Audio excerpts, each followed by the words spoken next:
إن الحمد لله نحمده ونستعينه ونستغفره ونتوب إليه ونعوذ به من شرور أنفسنا وسيئات أعمالنا. من يهده الله فلا مضل له ومن يضلل فلا هادي له. أشهد أن لا إله إلا الله وحده لا شريك له وأشهد أن محمدًا عبده ورسوله صلى الله عليه وعلى آله وأصحابه وسلم تسليما كثيرا. أما بعد. Ndugu Islam, milio, kelele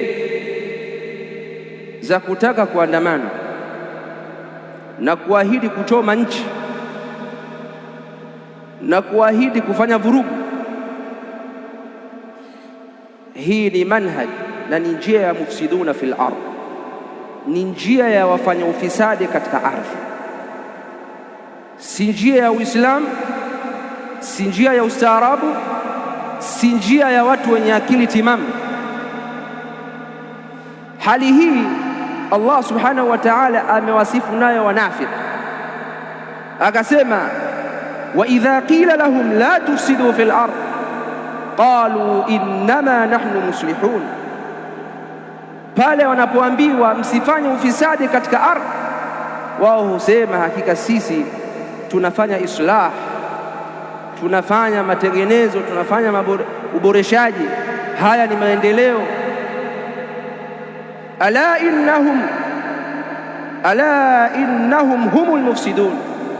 Allah subhanahu wa ta'ala anajibu kwamba jueni kwamba watu hao ndio wafanya ufisadi, hao ni wafanya ufisadi, wanafanya uharibifu katika ardhi, walakin la tash'urun, lakini nyinyi hamuelewi hilo. Na hawa wanaolingania mambo haya leo hii na kuahidi alanan, mchana kweupe, kwamba watachoma hiki na kile, wataua huyu na yule, hawa njia yao ni njia ya mufsidun, na hawa ni watu wa shari katika jamii. Kila mmoja lazima atahadhari na watu hawa na atahadharishe jamii yake, watoto wake, vijiweni kwake, watu wake wa karibu, kila anayemjua, yawe ni mazungumzo ya kila sehemu katika mitandao, kukandia jambo hili na kulitahadharisha jambo hili, katika vijiwe kulitahadharisha jambo hili. Allah subhanahu wa ta'ala anasema ala innahum humul mufsidun. Allah amesema hawa ni wafanya ufisadi, kwa maana ametahadharisha. Sasa wewe kwa nini unaona aibu kusema, wakati una dini ya Uislamu, una sheria ya Allah subhanahu wa ta'ala inayokuelekeza cha kufanya? Kwa nini huzungumzi? Kwa nini unaona aibu wakati jambo likitokea athari inakuja kwa wote ikiwemo wewe? Kwa nini usizungumze?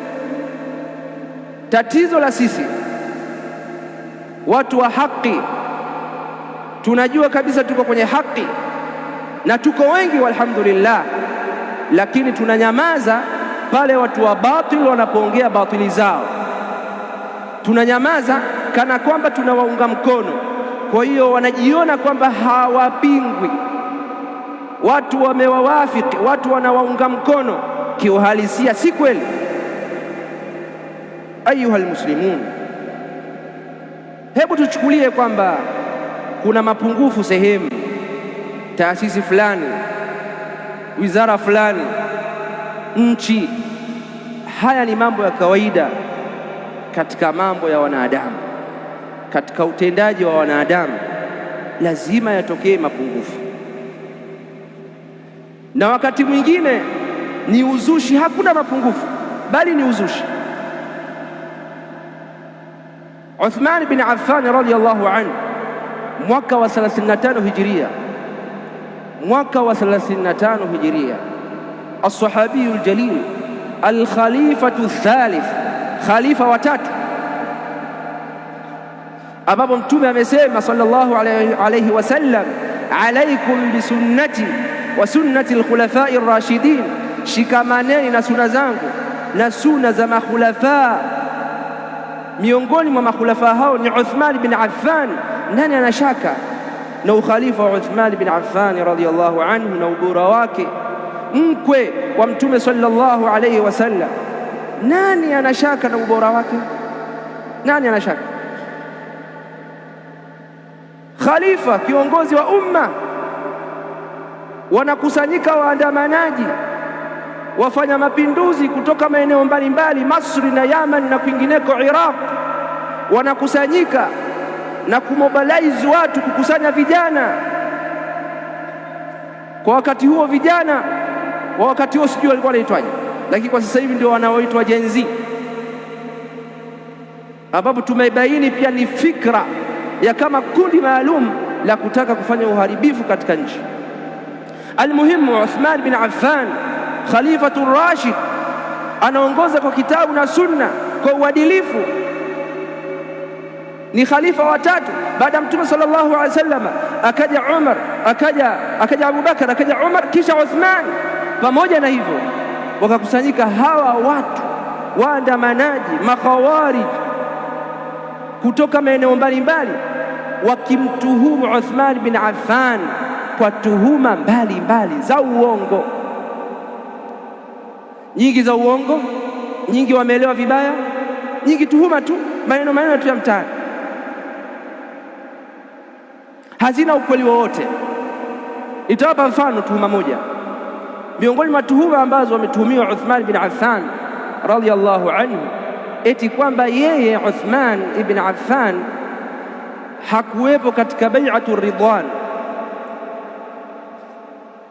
au hakwenda katika vita vya Badr, au hakuwepo katika vita vya Uhud, au aliondoka katika vita vya Uhud. Hizi tuhuma batila. Katika vita vya Badr, Uthman bin Affan aliamrishwa na Mtume sallallahu alaihi wasallam abaki Madina, kwa sababu mkewe ambaye ndio mtoto wa Mtume sallallahu alaihi wasallam alikuwa mgonjwa. Sasa hawa wanasema Uthman hafai katika ukhalifa kwa sababu hakushiriki katika vita vya Badr. Uongo. Wanasema Uthman hakuwepo katika bai'atu ridwan. Si kweli. Uthman alitumwa na Mtume sallallahu alaihi wasallam kwenda Maka kujadiliana sulhu na Makuraishi. Kwa hiyo si kweli kwamba hakuwepo. Uongo. Kwamba Uthman alikimbia katika vita vya Uhud, si kweli, kwa sababu katika vita vya Uhud mwanzo Waislamu walishinda.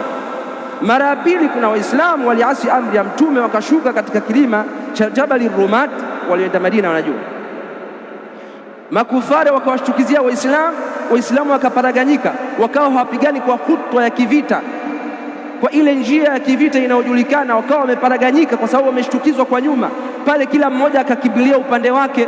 Kwa hiyo si kweli kwamba Uthman alikimbia. Uongo.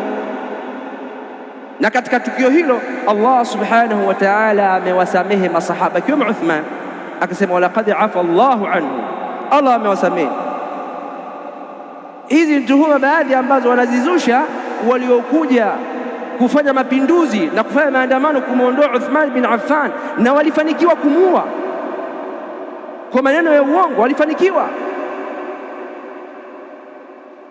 Kwa hiyo uzushi unapoachwa na kuenea na kusambazwa, hasa unaohusu amani na usalama wa nchi, unapoachwa kuna hatari kubwa,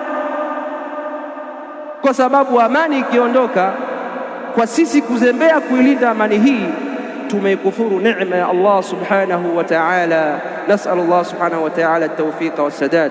Allahumma rabbana atina fid dunya hasana wa fil akhirati hasana wa qina adhaban nar برحمتك يا أرحم الراحمين.